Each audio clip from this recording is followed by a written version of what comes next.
नमस्कार दोस्तों, साहित्य लोक में एक बार पुनः आपका बहुत बहुत स्वागत। बीते 15-16 जून को गलवान घाटी में भारतीय सैनिकों पर चीन ने छिप करके कायराना हमला किया और हमारे 20 जवान शहीद हुए। हालांकि उन्होंने अपनी शहादत देते देते भी उनके 43 सैनिकों को भी ढेर कर दिया। लेकिन आखिर ये चीन और भारत की सीमा की समस्या है क्या? इसका इतिहास क्या है? क्यों चीन बार बार इस प्रकार की हरकतें करता रहता है? 2017 में डोकलाम हो या अब गलवान घाटी हो या उससे पहले भी, आखिर ये समस्याओं का जड़ है कहाँ? चलिए इसके इतिहास की ओर चलते हैं हम और फिर लौट कर आते हैं गलवान घाटी तक कि आखिर ये हो क्या रहा है और आखिर ये किस मोड़ की तरफ जाने का इशारा है। लेकिन उससे पहले यदि आपने इस चैनल को सब्सक्राइब नहीं किया हो तो आप इसको सब्सक्राइब कर लें ताकि मेरे आने वाले वीडियो जो होंगे अलग अलग विषयों पर वो आप तक पहुंचते रहें और बेल आइकन भी जरूर दबा दीजिए। तो हम बात कर रहे हैं भारत और चीन के सीमा विवाद की। ये हमारा जो भारत का स्वरूप है और जिसको हम लोग भारत का मुकुट कहते हैं, यानी कि लद्दाख का इलाका और ये जम्मू और कश्मीर का इलाका, हम जिसके अधिकारी हैं वो ये क्षेत्र है जो सदियों से, हजारों वर्षों से ये हमारा क्षेत्र रहा है। लेकिन यदि आप ध्यान से देखने की कोशिश करें तो मैंने एक ये जो काली लाइन मैंने जो ये खींच रखी है और एक ये काली लाइन आपको यहां दिखाई दे रही होगी। इन दोनों काली लाइन जो है उनको आप समझने का प्रयास करिए। जब आजादी के पश्चात भारत और पाकिस्तान में जब युद्ध छिड़ा उस समय पाकिस्तान ने इस क्षेत्र पर अपना कब्जा कर लिया, जिसको आज हम पाक ऑक्यूपाइड कश्मीर यानी कि पीओके हम लोग कहते हैं। इसी का एक ऊपरी हिस्सा और यानी लगभग 5080 वर्ग किलोमीटर का हिस्सा 1963 में पाकिस्तान ने चीन को गिफ्ट में दे दिया था। अब आते हैं इस काली लाइन के इस तरफ का क्षेत्र, ये है जिसको चीन अक्साई चीन कहता है।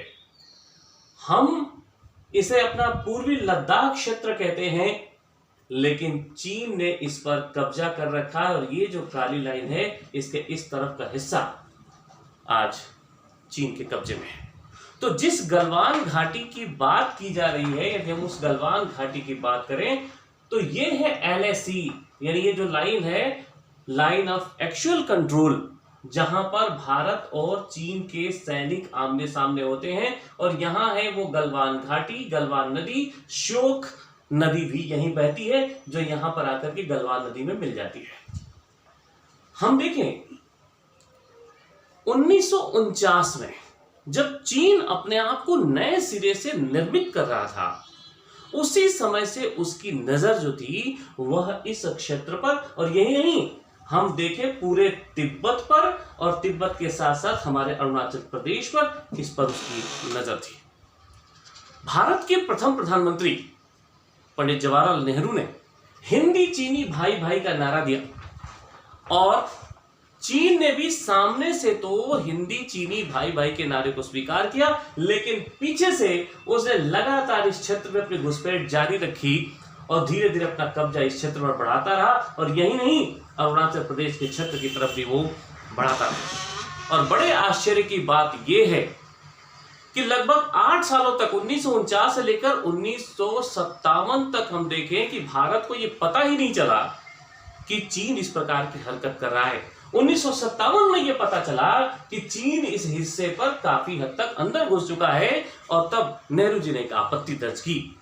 लेकिन उस आपत्ति में इतना दम नहीं था कि चीन पीछे लौटे और चीन धीरे धीरे आगे बढ़ता रहा। और इन्हीं परिस्थितियों में आगे चलकर 1962 में जब चीन और भारत का जब युद्ध हुआ तो उस समय भारत के पास सीमित संसाधन थे। हमारे सैनिकों में जोश तो बहुत था, उनमें हिम्मत भी बहुत थी, लेकिन हथियारों की कमी थी। और लगभग 37,000 वर्ग किलोमीटर का जो ये हिस्सा है यह और यहां नेफा का क्षेत्र जो कहलाता है, उस क्षेत्र पर चीन ने अपना कब्जा कर लिया। अब की समस्या की हम लोग बात करें, एक बार बार कहा जा रहा है कि पिछले 45 सालों में ऐसा नहीं हुआ, 40 सालों से शांति थी वहां पर। ये शांति इसलिए थी क्योंकि चीन ने लगातार इस अक्साई चीन क्षेत्र में पूरे इस अपने बॉर्डर एरिया में, जो 3 हिस्सों में आपको दिखाई देगा, एक यहां से लेकर नेपाल तक, फिर यहां हमारे भूटान और नेपाल के बीच में, और एक ये अरुणाचल प्रदेश वाला क्षेत्र।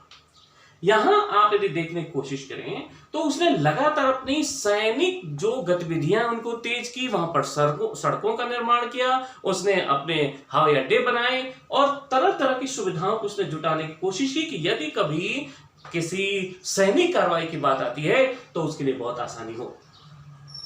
जब भारत के रक्षा मंत्री जॉर्ज फर्नांडीज थे, उस समय उन्होंने यह कहा कि लगातार चीन यदि अपने आप को मजबूत कर रहा है इन सीमावर्ती क्षेत्रों में, तो हमें भी ऐसा ही करना होगा, और हम इस पूरे क्षेत्र में हमको भी सड़कें बनानी पड़ेंगी, स्ट्रेटेजिक सड़कें जिनको कहते हैं हम लोग, वो हमको बनानी पड़ेगी, और वहीं से बीआरओ को, जो हमारा बॉर्डर रोड ऑर्गेनाइजेशन जो हमारा होता है, उसको एक काम दे दिया गया, और लगभग 75% क्षेत्रों में हमने बहुत मजबूत सड़कें बना भी ली। अब ताजा जो घटनाक्रम है वो ये है कि आप इस गलवान घाटी की तरफ आए तो आप देखिए कि अब हमारी जब सड़क जो है वो इस गलवान घाटी की तरफ बढ़ रही है। अब गलवान घाटी से यदि हम लोग और थोड़ा सा ऊपर की तरफ देखने की कोशिश करें तो ये वो जगह है जहां पर हमारा दौलत बेग ओल्डी जो हमारा सबसे ऊंचा और विश्व का भी सबसे ऊंचा हवाई अड्डा है, और इस जगह पर, इस डीबीओ पर, यानी कि दौलत बेग ओल्डी पर, हमने अपने भारी भरकम हरकुलिस जो हमारे विमान हैं, उन विमानों को उतार कर भी टेस्ट कर लिया है कि इतने बड़े जहाज भी हम वहां पर उतार सकते हैं। अब यहां जो सड़क निर्माण किया जा रहा है, वहां से एक सड़क गलवान घाटी की तरफ भी जाएगी, जिससे भारत के सैनिकों को यह फायदा होगा कि अभी जिस गलवान घाटी के क्षेत्र तक उनको पहुंचने के लिए 8 से 10 घंटे का समय लगता है, वो सिर्फ 35 से 40 मिनट में ही वो यहां पहुंच जाएंगे। तो अब आप इसको समझने का प्रयास कीजिए कि हमारे सैनिक इतने त्वरित गति से इस पूरे क्षेत्र में पहुंच जाएंगे और डीबीओ पे बड़ी आसानी से पहुंचा जा सकेगा। और चूंकि ये जो क्षेत्र यहां हम ऊंचाई पर हैं, यानी भारत के सैनिक जो है वो ऊंची स्थान पर है और वहां से चीन के सैनिक जो है वो निचले हिस्सों में है, तो ऊपर बैठ करके हम नीचे की तरफ बड़ी आसानी से वार कर सकते हैं, हम उन पर निशाना लगा सकते हैं। यहां तक कि पूरे इस क्षेत्र में हम बड़ी आसानी से अपनी गश्त जारी रख सकते हैं। चीन को अब यही समस्या है कि भारत इस क्षेत्र में स्वयं को इतना मजबूत कैसे कर सकता है। उसे यह बर्दाश्त नहीं है कि उसकी जो अपनी स्वयं की जो शक्ति है, भारत उसकी कहीं बराबरी न कर ले, क्योंकि यदि बराबरी करता है तो चूंकि हम ऊंचे स्थान पर हैं तो भारत इस स्थान पर चीन पर भारी पड़ेगा। चीन का एक दूसरा उद्देश्य यह भी है कि यह पूरी तरह से इलाका उसके कब्जे में, उसके नियंत्रण में रहेगा। तो यह जो पाकिस्तान ने उसे गिफ्ट में दे दिया था, ये पीओके, तो इस पीओके इस जो पाकिस्तान ने चीन को दिया उस क्षेत्र में, और यह अक्साई चीन, यहां से होते हुए आप ये देखें कि सीपीईसी यानी कि चाइना पाकिस्तान इकोनॉमिक कॉरिडोर वो बनाने की उसने तैयारी कर ली और इसको बना भी रहा है। इससे उसको लाखों डॉलर का फायदा होगा कि उसे हिंद महासागर का चक्कर न लगाना पड़े और बड़ी आसानी से वो इस क्षेत्र में पहुंच सके।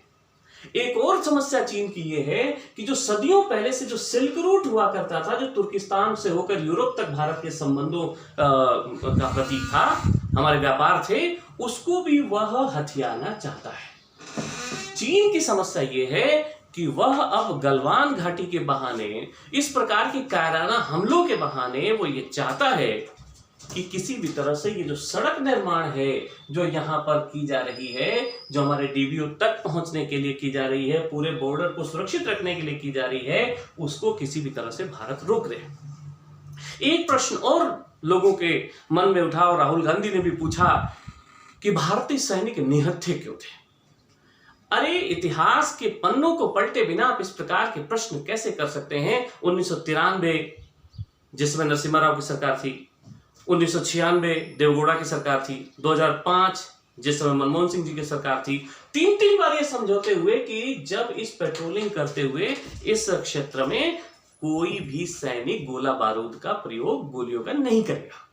तो अब भारत के सैनिकों हो या चीन के, उनको इसकी मनाही है।